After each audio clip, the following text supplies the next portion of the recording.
Dollar Divas, welcome back to my channel.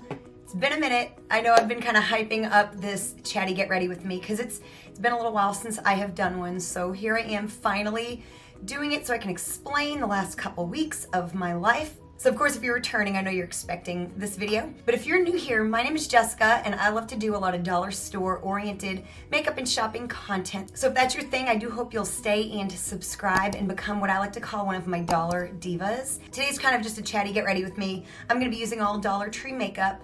And yeah, just gonna be getting ready for work. I recently took like a 9-day break, like unintentional break from YouTube. And so I just thought it was time for a Chatty Get Ready With Me and just kind of talk about some things, and nothing heavy or anything like that. It's all pretty light.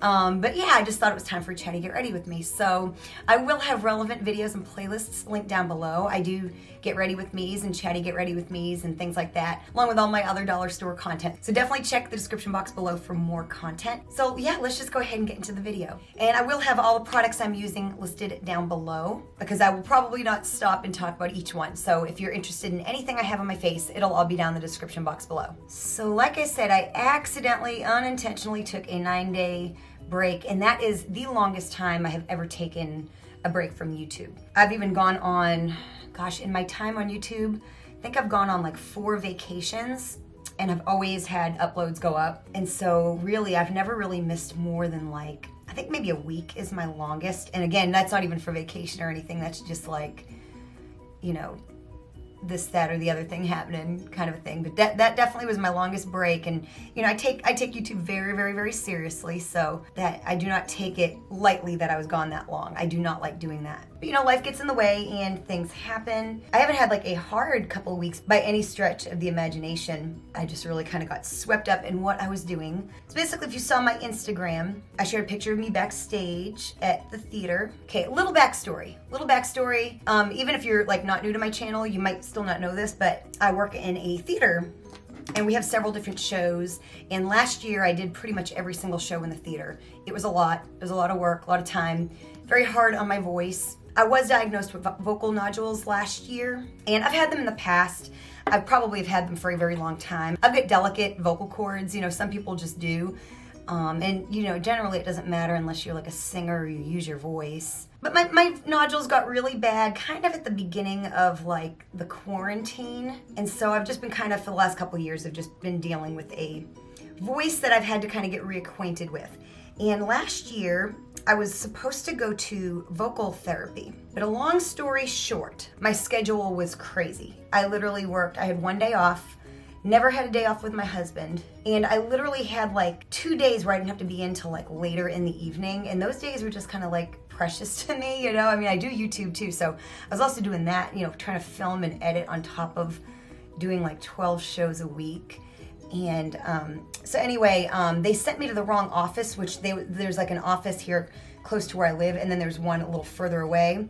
Well, they sent me to the program, the speech therapy program that's here closer to my house, but they don't really specialize with singers, which singers are a little bit more of a special case when there's vocal damage. I was supposed to be going to one that's about an hour away.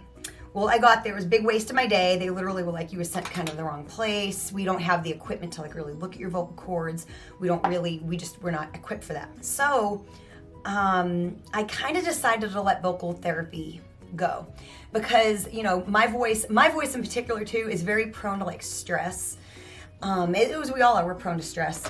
And so I just decided, you know, I probably should have gone in a lot of ways. I actually did like voice therapy when I was like a teenager. So I know what it entails, you know what I mean? So I was given some paperwork and I just decided to try to heal on my own. And I knew at some point I'd be getting a break, you know, in the off season. So I just needed to kind of get by. And I did. I got by just fine, made it through the year. But I just didn't want to stress myself out with an already really packed schedule, having to spend an hour driving to the lesson or the therapy, being there for about an hour and a half, and then driving back. I mean, that would be like literally almost 4 hours of my day. I just wasn't willing to do it. I absolutely wasn't. It wasn't even a matter of the money. It was just, I didn't want to put the time and the stress into it, which is not like responsible as a singer to do at all. Not responsible at all. Like I said, I've already done a program So I have an idea of the stuff, and I was sent home with like relaxation exercises and all that kind of stuff.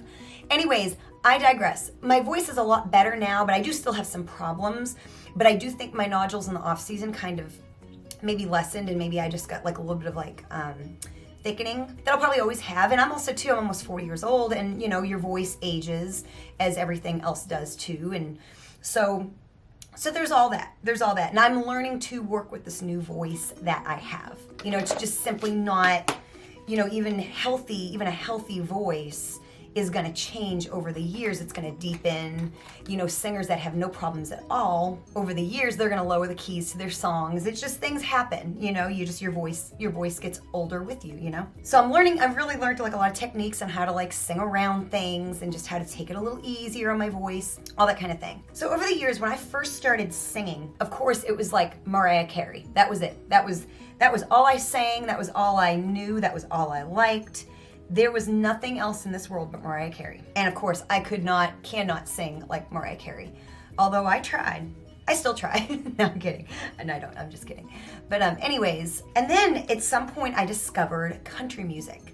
And I fell in love with LeAnn Rimes and wanted to sound like LeAnn Rimes. And then it was like I discovered, you know, like other country singers. So I kind of moved on from pop to country, and I sang country music. I wanted to be a country singer. That's how I ended up in Tennessee. I just decided not to move to Nashville, but yeah, I wanted to be a country singer. It was my dream. I was gonna move to Nashville, so that's what I sang. I did country music competitions, all that kind of thing. Well, then, you know, I moved to where I'm at, and I end up, you know, singing all kinds of music, country, 50s and 60s music. And when I ended up I worked on Holland America Cruise Line in 2008, and I did a contract. It wasn't for me. It was just, I was a little bit past the time in my life where I probably should have done it. My situation was not right at the time, and I was like a lounge singer, so I sang all kinds of music. And that's where I felt like, of course I grew up listening to oldies, you know, and on the oldies station, I didn't know there was a difference between Motown and just oldies. It was all oldies to me, you know. But I grew up listening to all that music because that's what my mom listened to. She listened to the oldie station. And life is cruel because I used to make fun of my mom. Mom, you listen to oldies, you know. And then, you know, here I am. I make a living now, like pretty much singing oldies. You know, now I love it. You know what I mean? I love 70s and 80s music, all that kind of stuff. But on the cruise ship, I got to sing a little bit of Motown, and I fell in love with Motown music because as a singer, I mean, the music is great. The singers are great. I love, you know, just like regular like 50s and 60s songs too, but some of it's a little cutesy for my voice. It's not like my voice. I am a little bit more of like a belting voice. I've got a little bit of a rasp, so I don't have a cute voice, you know what I mean? So I just fell in love with Motown music, and so I added a lot of it to like my repertoire, you know. At Last by Etta James became one of like my go-to like audition songs and all that kind of thing. So then in 2013, I worked for a theater, actually the same theater I work for now, and they had, you know, like a 50s, 60s show, and they also had a Motown show. And I wasn't in the Motown show, but I did fill in for like a few days, and it was a much different show than it is today. The show is still around, and I had a little bit of I kind of had to jump in kind of like last minute, so I wasn't able to do all of the songs, and the band accidentally played, I heard it through the grapevine, not the Marvin Gaye version, but the, I guess, Aretha Franklin? No, the Gladys Knight version. And I didn't know it. But I didn't stop the band. I was young, and I didn't know, like, hey, stop, you know, I don't know this one. Tried to sing it. It was a complete and utter train wreck. Anyway, let's just say my time was done in the show. Like, they were never going to ask me back to be, in my mind, they were never going to ask me back to fill in for it ever again. And I was in their 50s and 60s show. And it was actually like a 50s through like the 80s type of like variety show. So so I left the theater and I went and worked in a magic show for like the next 6.5, 7 years. It's actually the magic show that I'm still in today. But through a chain of events, we lost a couple of years ago, we lost our venue, and the magician that I worked for and this theater that I used to work for kind of came together, and so now I'm doing the show I was doing 8 years ago. It's a little different, of course, now. Still doing the magic show, and last year I was in the Motown show full-time as well. We had like 4 or 5 guys, and then we had 3 girls. So at the end of last year, one of the girls that she did both shows, she did the Motown show with us and she did the other show as well. She decided she didn't want to perform full time anymore. And I get it. She has a young son and 6 nights a week is a lot. I mean, it's a lot. It's a lot even for me. Like, I really don't want to work 6 days a week anymore, you know? So she left, and then the original plan, I guess, was to not have 3 girls anyway the next year. They were just going to go with 1 girl and hopefully 5 guys, but yeah, they weren't going to do the 3-girl model anymore. And really, you know, the thing it allowed them to have in the Motown show was the Supremes. But really, other than that, 1 girl has done it before. They just don't do Supremes. You know, you just sing the songs, and there's some songs you sing with the guys, some that you sing on your own. Anyway, so 1 girl left, and then one of the girls that was in it, who's also in both of the shows, she was picked to be the girl, the lead girl. But of course, because I'm familiar with the show and I work at the theater, if she's gonna be out, I'm gonna be the one that fills in. You know what I mean? If I can't, then the other girl will, or vice versa. You know, there's 2 girls basically that can jump in and swing. The only thing is I had never done the show by myself the way it is written now. The other girl did, and I really wanted that opportunity to be able to do it, kind of come to terms with the song. I heard it through the grapevine because I had such a bad experience and I wanted to be able to learn it. And of course I'd heard it every day. And see, in a show too, here's something you gotta learn about, like a production show. A lot of times, not always, to fit more music in, songs are different arrangements. They're cut down shorter and they're spliced up differently. So you can't just like listen to like the original and know exactly the arrangement. So it's not enough just to like know the words. You have to kind of know where their version of the song goes, because it's gonna jump around a little bit. So I had to learn, of course I knew Respect. I just had never sung it before. I had to learn their version of that. I had to learn Grapevine. And then one of my songs was I sang Midnight Train to Georgia. We all sang the song Say a Little Prayer. The Dionne Warwick version of Say a Little Prayer is in the show, and we did that as like a trio last year. Same thing with like Dancing in the Street. We did that as like a trio, which originally I think that is done by a group. You know, just a couple other songs. I just had to kind of learn a couple of the songs on my own, and then a couple of the songs that the other girls did in order to do the show by myself. And I also had to do a speech because none of the guys are really all that comfortable. Last year we had a couple guys that could talk at the end of the show and just thank everybody and all that kind of thing. Thank the veterans, you know, all that kind of stuff. And I'm not a big talker on the stage, but I wanted to do it. I wanted to like fill in its entirety, do everything to like the best of my capability. So like I said, I'm not comfortable talking live. That's why I don't do live YouTube. It terrifies me, honestly. So, but I did. I was like, I can do this. I can talk on stage. It's just not something that I always do. So anyway, so I had to learn, you know, and I wanted to do a good job. And then I wanted my voice to be healthy, you know, first and foremost. So I had worked like Tuesday through Thursday. And a couple of those days, this was not last week, the week prior. And a couple of those days are 2 show days. And then like on Wednesday, I had just like 1 show, but I spend Wednesdays with my mom. So I had like 3 really full days. Then I was gonna be off Friday, Saturday, Sunday, and Monday. And I know, yeah, like, oh, I'm so busy. But I was supposed to be off Friday through Monday. And usually I do work on Saturdays and Friday nights. But just this week, I wasn't. But on Friday, I got word the main girl in the Motown show was gonna be out. So, and asked if I wanted to do it. So I knew I had 4 days to learn what I need to learn. So I was like, of course, I'd love to. And so, you know, over the course of those 3 days, I try not to over sing because it is very important with my voice. I need periods of rest. I actually learned that Mariah Carey actually has vocal nodules, and she has her entire singing career, and that's part of why her voice is a little bit whispery, and it's actually why she can do her whistle notes and that kind of thing. And she actually talks about how she figured out that she needed a day of rest between each concert. Like she couldn't do like 2 days in a row. Just couldn't. You know, you need the rest. Especially if you have a delicate voice, you know. So I tried not to overdo it, but I wanted to make sure I was ready. So I was really good and ready. So then Monday rolls around, and the show is not till like later in the day. I could not sleep late on that Monday morning to save my life. I was up at like 7:30, and it was gonna be a long day before I had to go and do this thing. And you know, I was a little panicked. I knew I could do it, but there was always something in the back of your mind that says you're not gonna be able to. Like you're not gonna make it. You ain't, you know.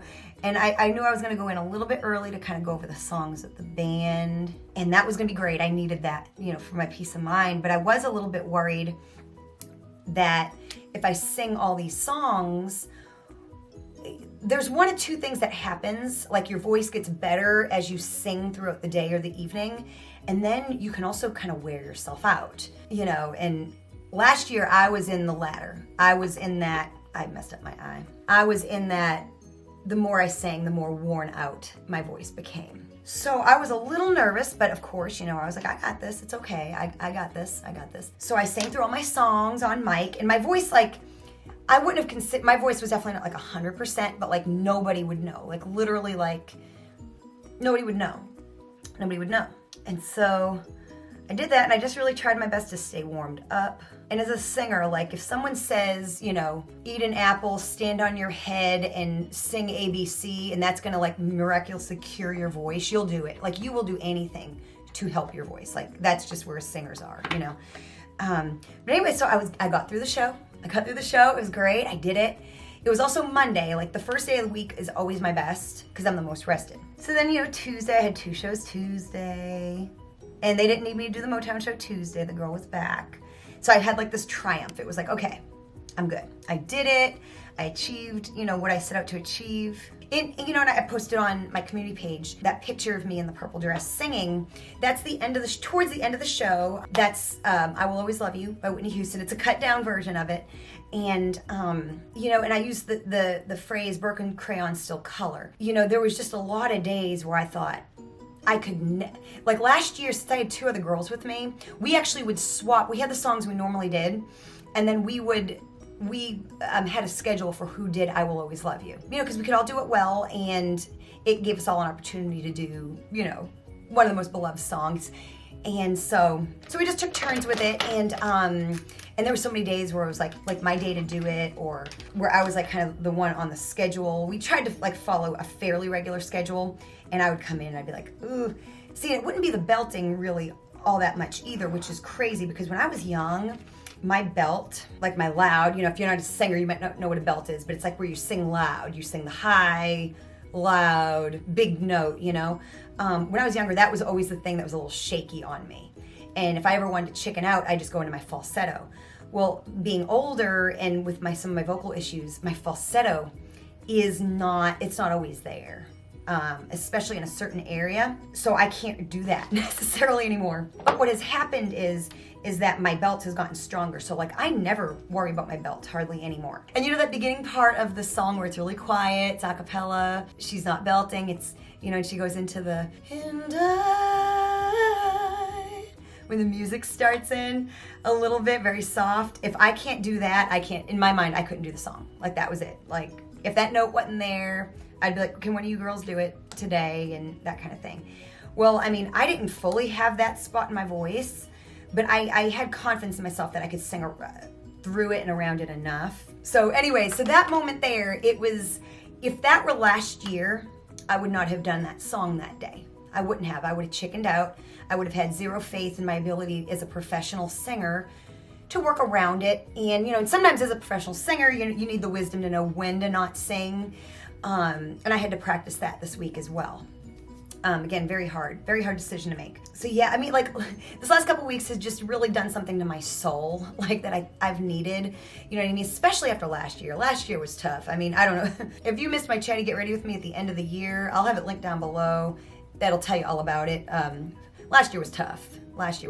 So yeah, I mean, so it was just really big.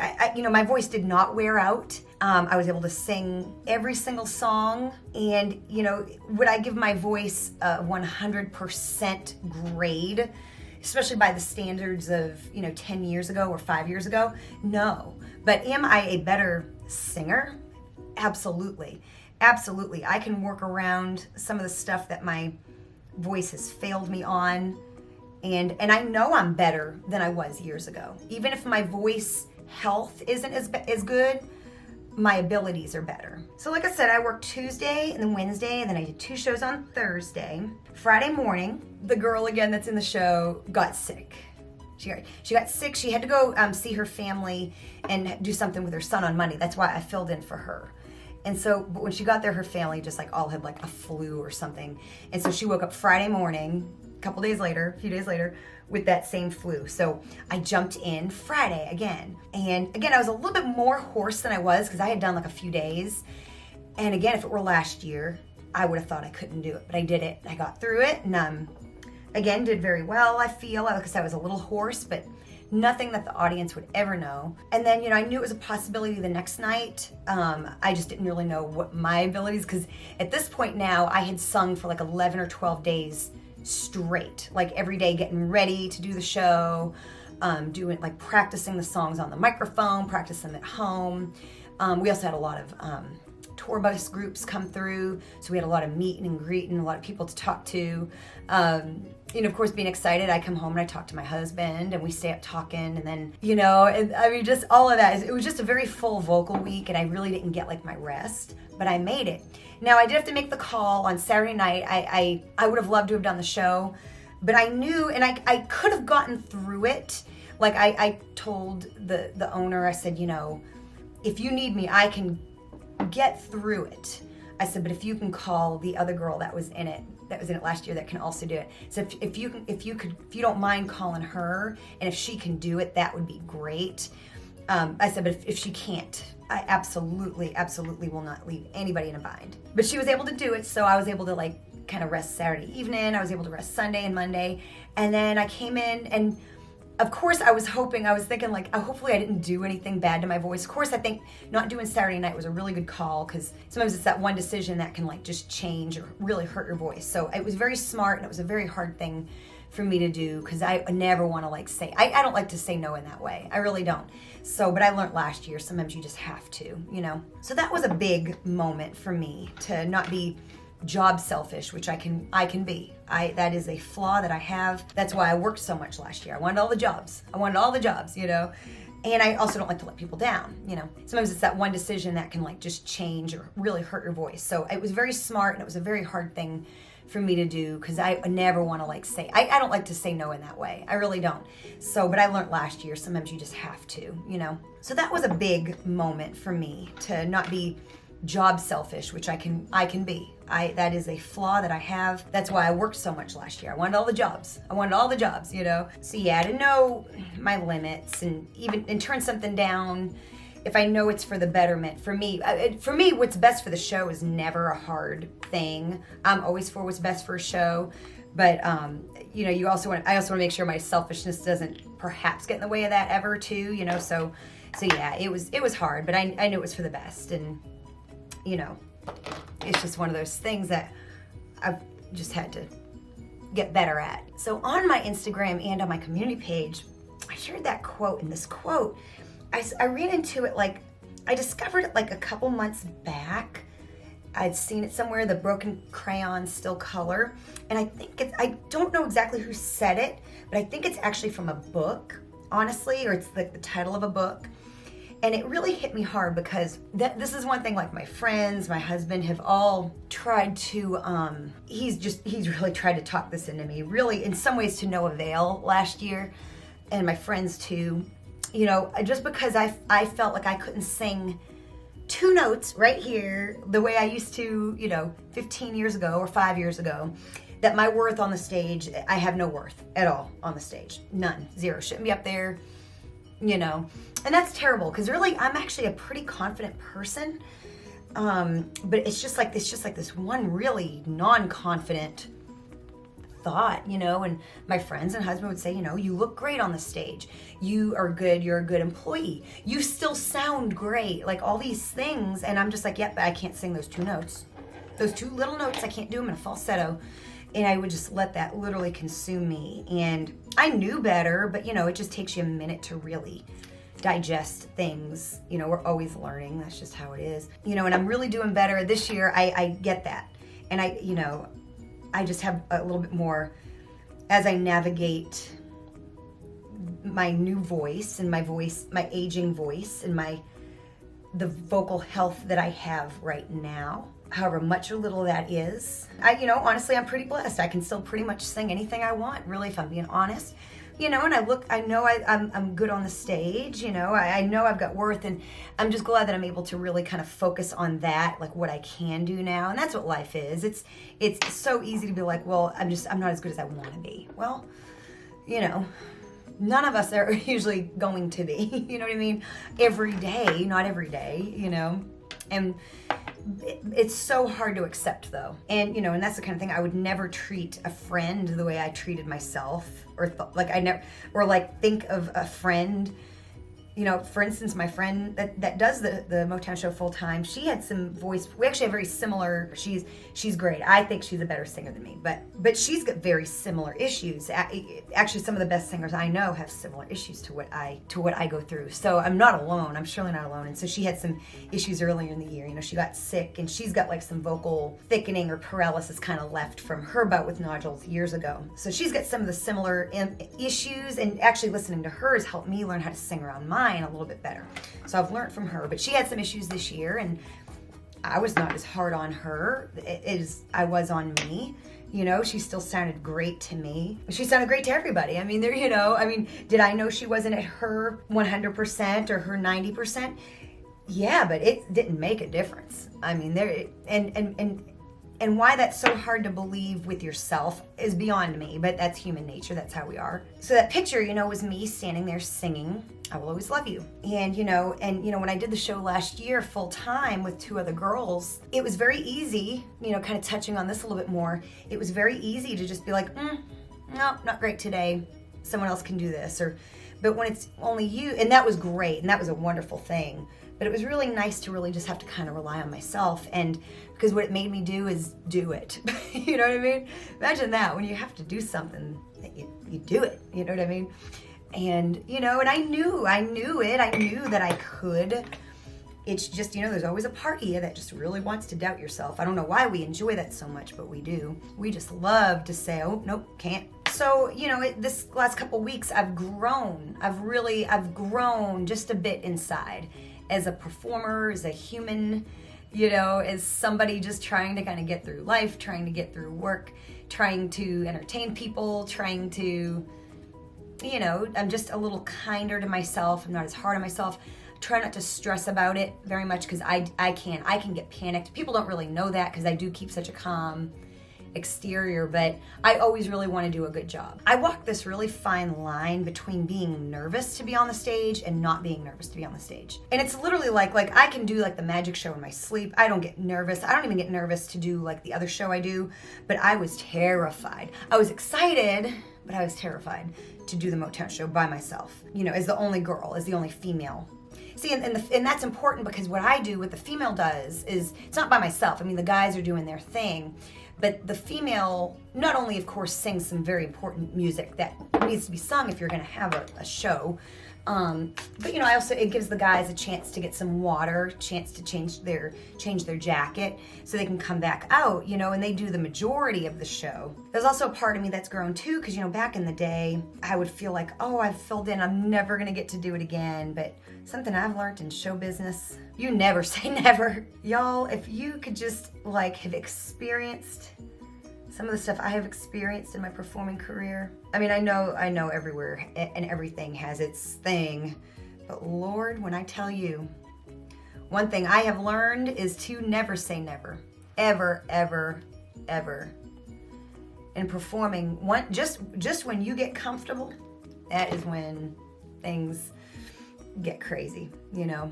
That is just, it never fails. Believe me when I tell you, never fails. You know, and I know I get a lot of people that really, really want to hear me sing, and I don't ever do that in a YouTube video, because I'm just not that person. I couldn't just sit here and like sing for you. Like, I just couldn't. But also too, there's like weird copyright things, and I'm someone that doesn't like to get into trouble.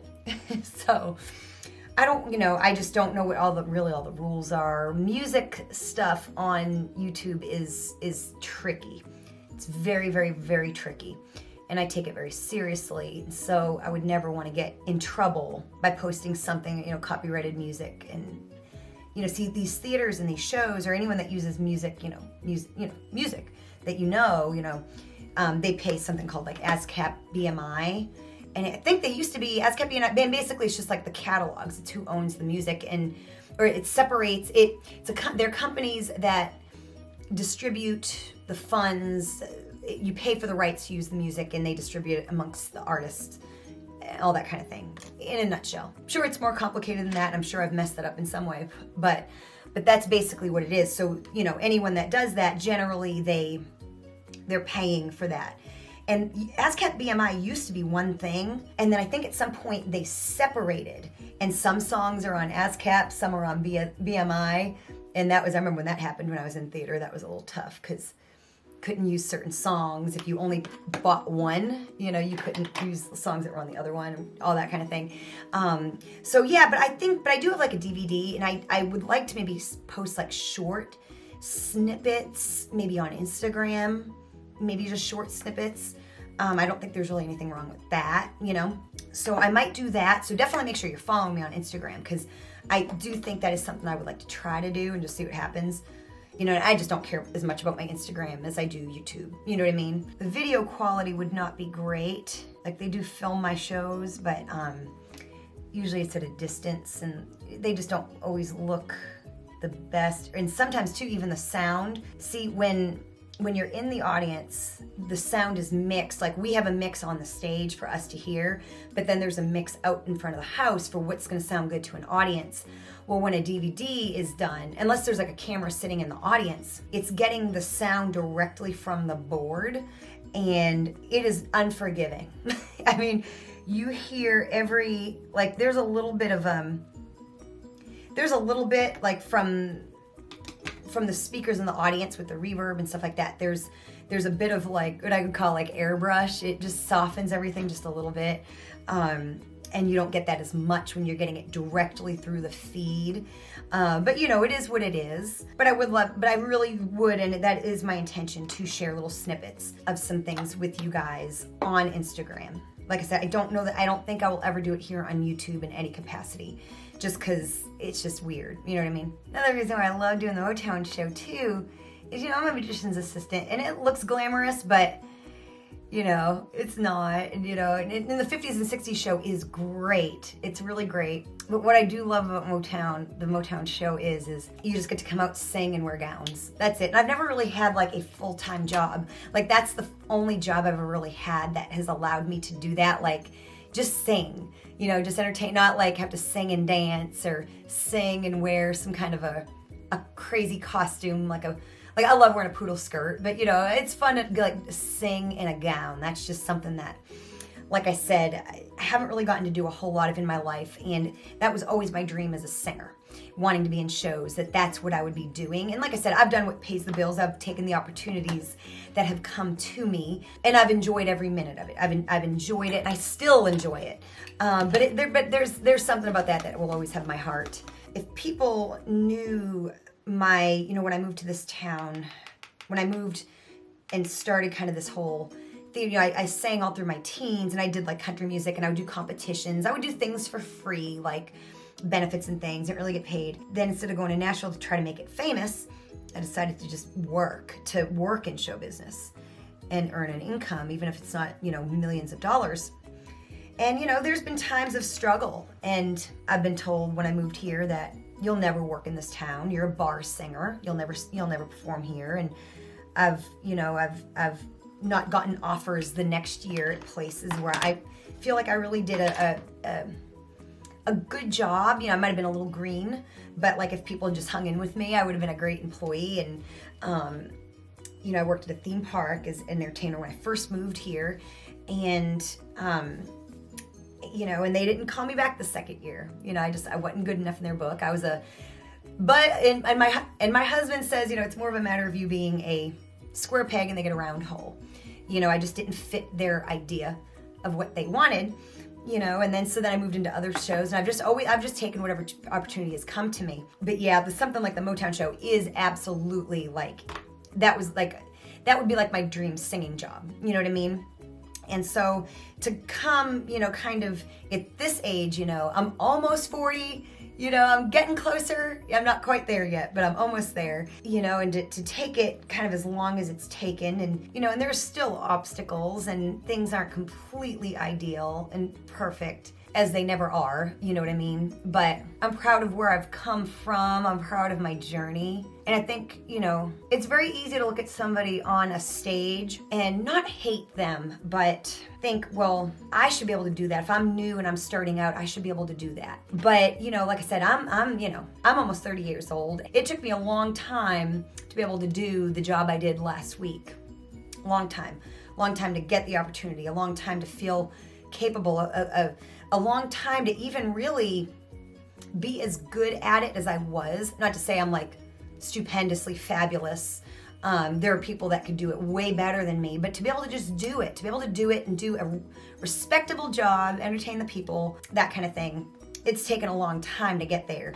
And because I used to do that when I was young, I'd be like, why does she get that job? You know, like, well, she earned it. You know what I mean? And that's the thing. And now I'm there. Like I'm on that other side now. I'm on that other side. You know, I'm on that earned it side, you know, versus on that I need to earn it side. And that's a very interesting place to kind of realize you've come to. That doesn't mean I still don't need to earn my job every day. I mean, I still have to do a good job. You know, I can still be replaced. I can still, you know, if I'm without a job, I still have to go audition for something or prove that I can do the job. You know, I still worry that obviously that I might not be able to do the job. So it's nice when you have those moments of, I earned this. This is, you know what I mean? That type of thing. So it's been interesting. And like I said, it's just been kind of momentous in my heart the last couple weeks. And like I said, I hate that I was away from YouTube, but I'm definitely very, very, very glad to be back. So thanks for listening to me ramble on and on and on. I do hope you enjoyed it though, and I will have similar content up here on the screen. Definitely check out those videos. And before you do, make sure you like this video, share this video, of course, subscribe if you're not already subscribed. Again, like I said, all this makeup that I'm wearing will be down in the description box below if you are interested. Thank you so much, as always, for your support and for watching, and I will see you next time.